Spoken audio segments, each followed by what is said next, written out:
जय श्री सीताराम। मित्रों, देखिए ये है रघुवंशम किताब, जो कि महाकवि कालिदास जी द्वारा रचित है। इसमें रघुवंश का वर्णन आपको मिलता है जानने के लिए।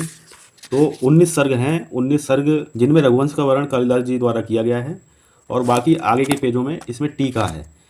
तो हम सिर्फ 19 अध्याय जो हैं वही पढ़ेंगे, जिसमें हमें संपूर्ण रघुवंश का वर्णन मिल जाता है। तो देखिए, पहला सर्ग अगर पढ़ें तो यहाँ पे सबसे पहले कालिदास जी ने भगवान जी की वंदना की है। उसके बाद कथा स्टार्ट करते हैं। देखिए, शब्द तथा अर्थ के समान सर्वदा समृद्ध संसार के माता पिता भगवान शंकर जी और मैया पार्वती जी को नमस्कार कर कवि कुल कलाधार कविवर कालिदास सूर्य से उत्पन्न रघुवंश का वर्णन करने संकोच करते हुए कहते हैं, यद्यपि मैं रघुवंश का पार पाने में सर्वदा असमर्थ हूँ, फिर भी वाल्मीकि आदि महाकवियों ने सूर्यवंश पर सुंदर काव्य लिखकर वाणी का द्वार खोल दिया है, इसलिए उसमें प्रवेश कर उस वंश का कुछ वर्णन कर देना मेरे लिए भी शक्य हो गया है। तो इस प्रकार पहले पैराग्राफ में है वंदना, और यहाँ से जो है कथा प्रारंभ होती है रघुवंश की। कालिदास जी कहते हैं, जैसे वेद के छंदों में सर्वप्रथम ओम है, वैसे ही राजाओं में सबसे प्रथम सूर्य के पुत्र वैवस्वत मनु हुए, जिनका समादर बड़े बड़े तपस्वी विद्वान एवं महात्मा लोग किया करते हैं। उन्हीं वैवस्वत मनु के वंश में चंद्रमा के समान सबको सुख देने वाले तथा शुद्ध चरित्र वाले राजा दिलीप ने जन्म लिया। उनका रूप अत्यंत सुंदर था, जैसा सुंदर उनका रूप था वैसे ही उनकी बुद्धि भी थी। अल्पकाल में ही उन्होंने सारी विद्याएं पढ़ लीं। वे न्याय में बड़े कठोर, पक्षपात रहित और अत्यंत दयालु थे। जैसे सूर्य अपनी किरणों से पृथ्वी का जल खींचते हैं, वैसे ही राजा दिलीप भी प्रजाओं से जितना कर लेते थे वह सब प्रजा की भलाई में लगा देते थे। राजा दिलीप ना तो अपने मन का भेद किसी को बताते थे और ना ही जानने देते थे। जब कार्य संपन्न हो जाता था तभी कोई जान पाता था। वे निडर होकर अपनी रक्षा करते थे तथा धीरज के साथ अपनी प्रजा और धर्म की रक्षा किया करते थे। अपना जीवन में धर्म कार्यों के अनुष्ठानों में बिताने रहते थे। राजा दिलीप जो प्रजा से कर लेते थे वह इंद्र को प्रसन्न कर वर्षा करवाने के निमित्त यज्ञों में लगा देते थे। इस प्रकार राजा दिलीप और देवराज इंद्र दोनों एक दूसरे की सहायता करके स्वर्ग और पृथ्वी का पालन करते थे। ब्रह्मा ने निश्चय ही राजा दिलीप को पृथ्वी, जल, अग्नि, वायु एवं आकाश इन 5 तत्वों से ही बनाया है, क्योंकि 5 तत्व हमेशा गंध, रस, रूप, स्पर्श और शब्द गुणों से सारी सृष्टि की सेवा करते हैं। दिलीप के गुणों से ही दूसरों का उपकार होता है। जैसे यज्ञ की पत्नी दक्षिणा प्रसिद्ध है, वैसे ही मगध वंश में उत्पन्न सुदक्षिणा उनकी धर्मपत्नी थी।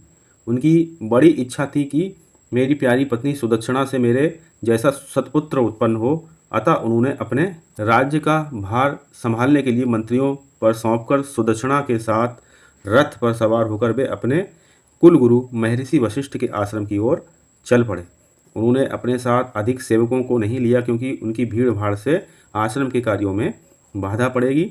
मार्ग में साल की गोंद की गंध को, फूलों के पराग को और वन के वृक्षों के पत्तों को धीरे धीरे कांपाता हुआ पवन उनको सुख देता हुआ चल रहा था। संध्या के समय दिलीप अपनी पत्नी के साथ वशिष्ठ जी के आश्रम पर पहुंचकर देखते हैं कि अग्निहोत्र का धुआं पवन के कारण चारों ओर फैलकर अतिथियों को पवित्र कर रहा है। तब राजा दिलीप ने आश्रम के पहले ही सारथी द्वारा रथ खड़ा कराकर सहारा देकर पहले सुदक्षिणा को रथ से उतारने के बाद स्वयं रथ से उतरे। ये समाचार सुनकर सभ्य संयमी मुनियों ने अपने रक्षक राजा का सपत्नीक यानी पत्नी के साथ सम्मान के साथ स्वागत किया। जब संध्याकालीन क्रियाएं समाप्त हो चुकी तब उन्होंने वशिष्ठ जी के पास उन्हें पहुंचाया। तब राजा दिलीप ने उन तपस्वी महामुनि अपने कुलगुरु वशिष्ठ जी का दर्शन किया, जिनके पीछे पतिव्रता अरुंधति जी उसी प्रकार बैठी थीं जैसे अग्नि के पीछे स्वाहा बैठी हूँ। राजा दिलीप तथा उनकी धर्मपत्नी मगध राजकुमारी सुदक्षिणा ने श्रद्धापूर्वक चरण स्पर्श कर उन्हें वंदना की और गुरु तथा गुरु पत्नी ने बड़े प्रेम से आशीर्वाद देकर उनका सत्कार किया। बाद में महर्षि ने उस राजऋषि से पूछा कि आपके राज्य में सब कुशल तो है ना? तब उत्तर में कहा गया, आपकी कृपा से राज्य में राजा, मंत्री, मित्र, राजकोष, राज्य, दुर्ग और सेना ये 7 अंग भरपूर हैं। अग्नि, जल, महामारी और अकाल मृत्यु, दैवीय आपत्तियों तथा चोर, डाकू, शत्रु आदि मानुषी आपत्तियों को दूर करने वाले तो आप बैठे ही हैं। आपके मंत्रों के प्रभाव से मेरे राज्य में कोई कष्ट नहीं है। आपके ब्रह्म तेज के बल से मेरी प्रजा में कोई भी ना तो अल्पायु है, ना किसी को विपत्तियों का डर रहता है।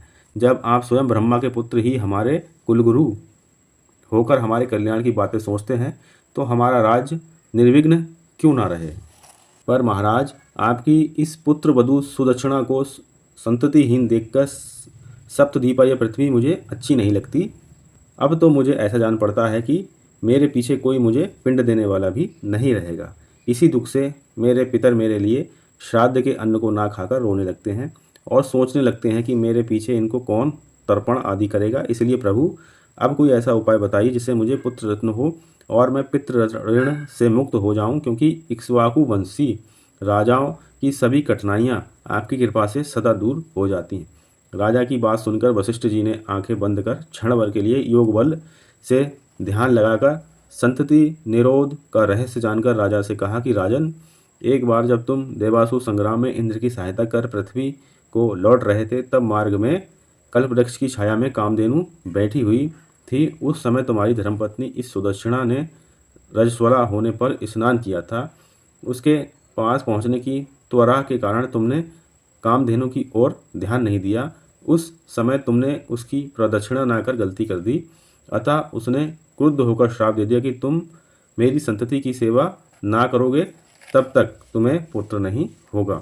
उस समय बड़े बड़े मतवाले दिग्गज आकाश गंगा में खेलते हुए चिघाड़ कर रहे थे, इसलिए उस श्राप को ना तो तुम ही सुन सके ना तुम्हारा सारथी ही। अब इस समय तो कामधेनु पाताल में वरुण देव के यज्ञ में आहुति की सामग्री देने के लिए गई है। उस लोक के द्वारों पर बड़े बड़े विषधर सर्व रखवाली कर रहे हैं, अतः इस समय उसका दर्शन दुर्लभ है। अतः तुम उसकी पुत्री नंदिनी गौ को ही उसकी प्रतिनिधि समझकर रानी के साथ शुद्ध मन से सेवा करो।